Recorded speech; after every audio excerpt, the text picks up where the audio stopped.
This Israel report is brought to you by the Blue Agency. Your Israel property is in good hands. Owning properties in Israel can be a great investment, but challenging to manage if you're based abroad. The Blue Agency will manage every aspect of your property, finding and vetting tenants, maintaining your property and getting it rental ready, negotiating contracts and collecting rentals, reporting back to you regularly. The Blue Agency has built a reputation for trust and confidentiality over 20 years. The Blue Agency, your Israel property is in good hands. Contact us at www.theblueagency.com.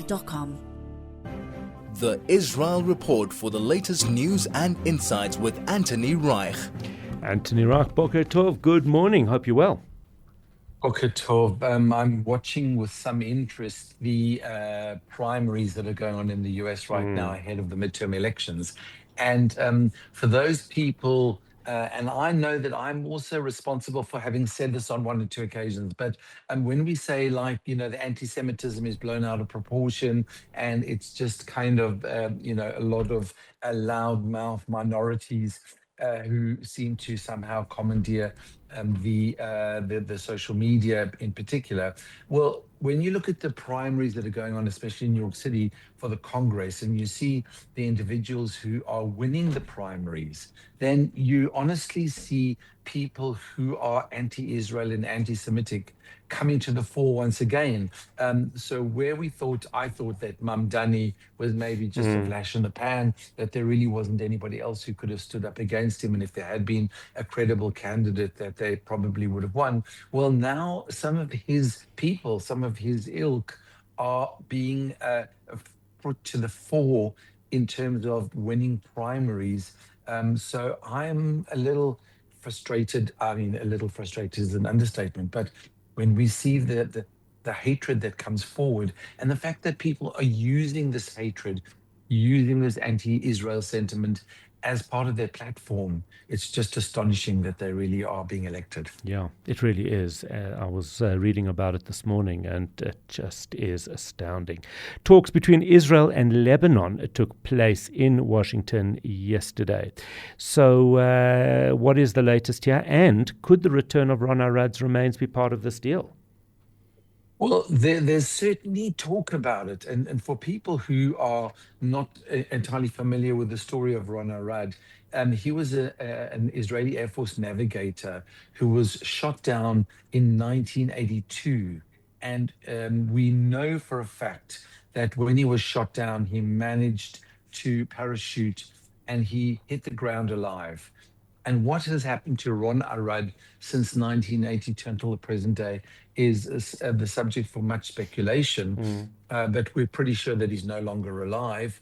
And so the best we can hope for is that his returns will be finally returned to Israel for burial, which is the least that he deserves, given that he was really held as a hostage and at some point, it seems, either died or was killed while being held well, we don't really know whether he was in Iran, he was in Syria, he was in Lebanon. It seems like he was in all of those places at one point or another.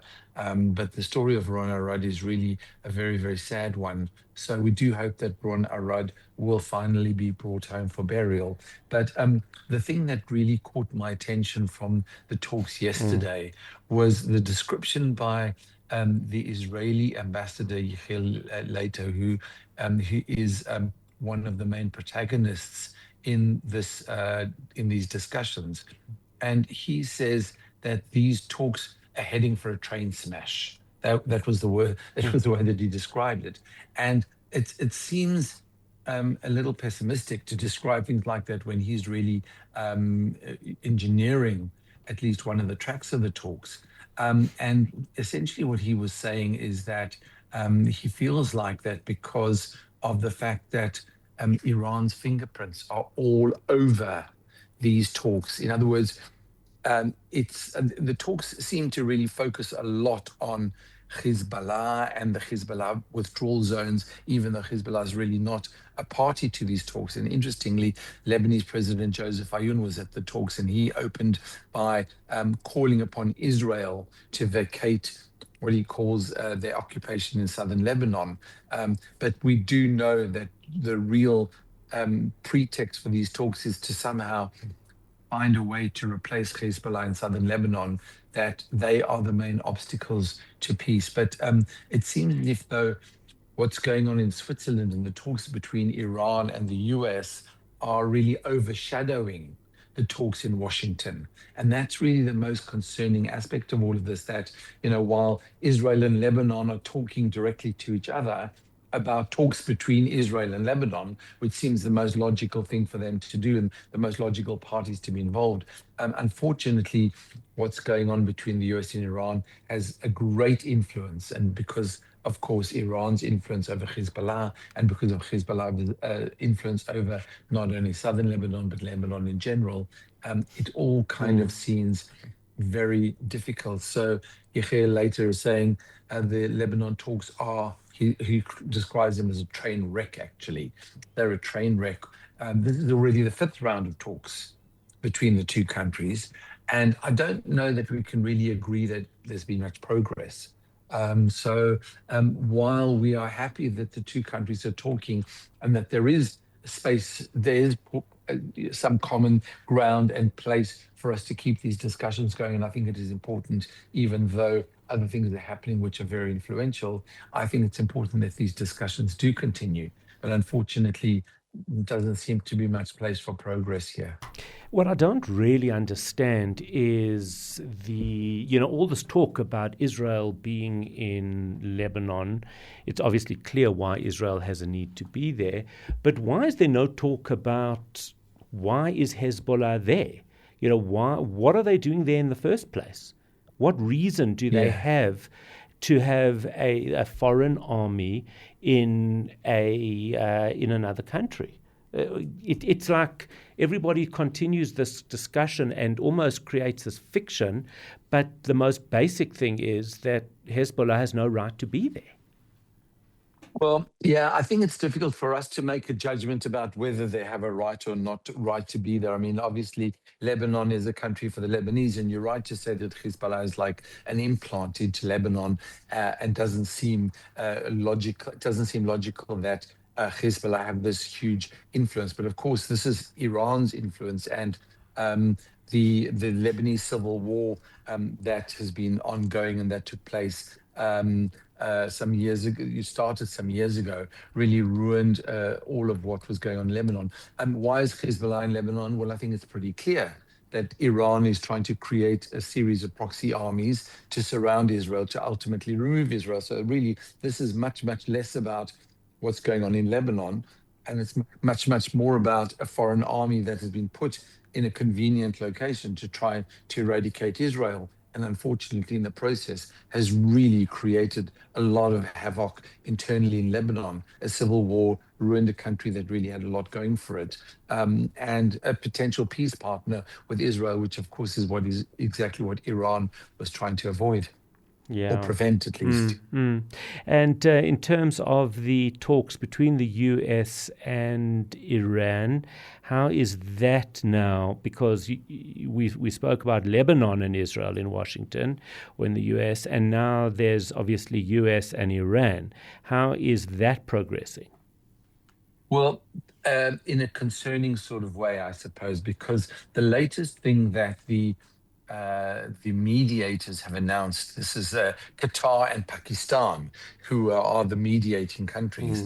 They've announced this oversight body for Lebanon. So this is, again, let's just be clear about this. Talks between the US and Iran that are being mediated by Qatar and Pakistan, that have now announced an oversight body for Lebanon. So again, as we discussed yesterday, there's no embarrassment or no attempt to conceal Iran's concern about what's going on in Lebanon and Iran's desire and certainly their objective to make sure that they continue to have a great deal of control and influence and control over what goes on in Lebanon. Now, here's the interesting thing. This overseeing body is part of some sort of a deconfliction mechanism for Lebanon. And the idea is that this mechanism will limit Israeli military action to apparently only imminent threats. So Israel will be policed in terms of what they're doing in southern Lebanon right now, and they will only be allowed to respond to what's considered to be imminent threats rather than a broader category which is considered to include emerging threats as well as imminent threats. And the people, the parties who will form part of this deconfliction mechanism are the US, Iran, Lebanon, Qatar, and Pakistan.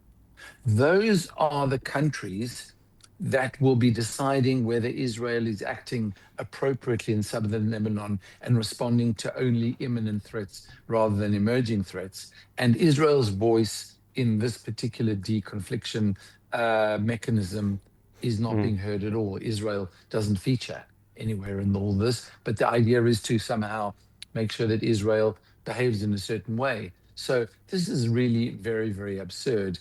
And it kind of harks back to the framework that was established in November of 2024, which included Israel at that stage, Israel, Lebanon, the United States, France, and the United Nations. That was the previous framework that was set up. So Prime Minister Netanyahu yesterday made a speech, or he made an announcement where he responded to this new deconfliction mechanism. And interestingly, his statement was in Hebrew rather than being in English as well.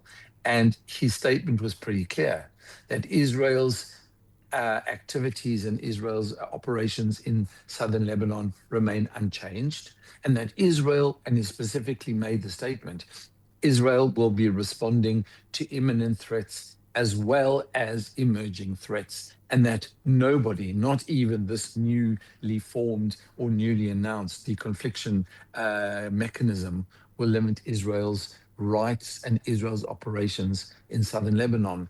And President Isaac Herzog also made a similar statement where he said that Israel would not be limited, excuse me, in their operations in southern Lebanon. But this is just one of the weirdest things and the most, one of the most to understand in terms of how this group of the US, Iran, Lebanon, Qatar, and Pakistan, they are the ones who are going to decide whether Israel's actions in southern Lebanon are according with rules that have been laid down by them, rather than in accordance with actions that are required to protect the state of Israel. Very strange. The absurdity. It is just absolutely impossible to fathom. That is where we do need to leave it. Anthony Reich, thank you as always. It is about to go 8 o'clock. Anthony Reich, back with us tomorrow morning, 7:45. That Israel Report was brought to you by the Blue Agency. Your Israel property is in good hands. Owning properties in Israel can be a great investment, but challenging to manage if you're based abroad. The Blue Agency will manage every aspect of your property, finding and vetting tenants, maintaining your property and getting it rental ready, negotiating contracts and collecting rentals, reporting back to you regularly. The Blue Agency has built a reputation for trust and confidentiality over 20 years. The Blue Agency, your Israel property is in good hands. Contact us at www.theblueagency.com.